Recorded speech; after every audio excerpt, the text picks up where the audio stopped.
Alright, so the very first die cut that we're going to do is the mountains. This is the die that I am going to be using. So I need to separate my pieces. We're going to do two of the same mountain range and we're going to connect them together. One is not quite wide enough for our piece here. So that's going to be my white, that's going to be my blue or light blue, and that's going to be my dark blue. So I only need one piece of the white. Two sets will fit on there. I have two of the blue and then two of the dark blue. My pieces here are 4 by 6. And so 4 by 6, it makes it a little bit short on the bottom, but because we are layering it, the bottom's going to be covered, so we're not going to see that. And I would recommend choosing your colors for your die cuts after you've done your sky, because then you can match them. Because while planning this project, this is what I had planned, and while it looks fine, I just thought a blue in there would be a little bit warmer. But I mean, you can do whatever suits you, but easier to choose them once you have your sky finished, because then you can just lay your pieces or lay your cardstock colors in front of them and see what is going to work for you. All right, so I need 2 of this one. And when you've seen the diorama, like I said, we're using 2 of each of these because we're going to join them, but you actually don't see the join because we're going to use the trees to cover it up. So there's one join here that the tree is covering up. There is one down in here that the tree is covering up. So we have a way of hiding them so they're not going to be visible. So it's not going to be obvious that there's a join in there. If you don't have a Sizzix machine and you don't have the Sizzix die cuts and you're choosing to do this with a Cricut, you could always adjust your SVGs and make them the size that they need to be when they are done.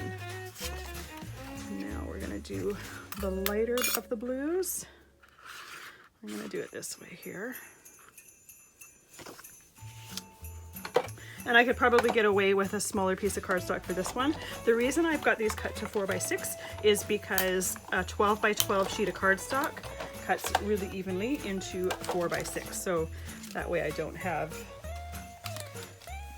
a bunch of little slits and pieces. It's just easy to cut it all into 4 by 6 and then know that those are going to be big enough without a ton of waste. Like there is, this is my light piece, there is some waste there, but you could always use that for other die cuts as well. So let's go other blue one.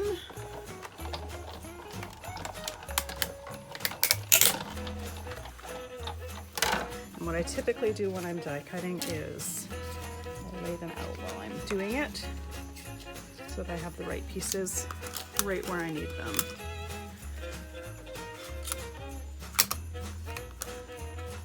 Often if you just do that with your die cut, the piece will just fall right out if it doesn't already fall out. Otherwise you can use a die pick to poke it out. 1 second. I put these back in my little envelope here. These are just the little envelope that comes with the die, so that the pieces don't all fall out. I typically keep that so that I don't have to worry about losing pieces or having them slide out of the thicker envelope.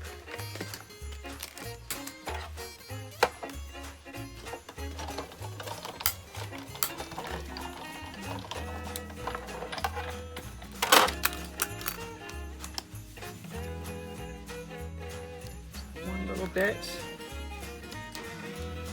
One day I swear I'm going to lose that little tiny die because I've dropped it so many times. There.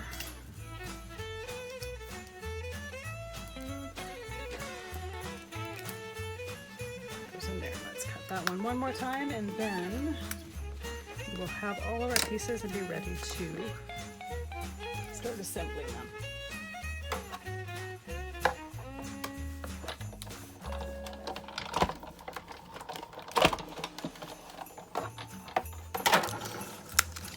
And like I said, I've got all my pieces cut into 4x6 pieces, but you could always, a lot of these would fit into scraps. So you could use up a bunch of different scraps, cutting them up and using them up that way. That goes there.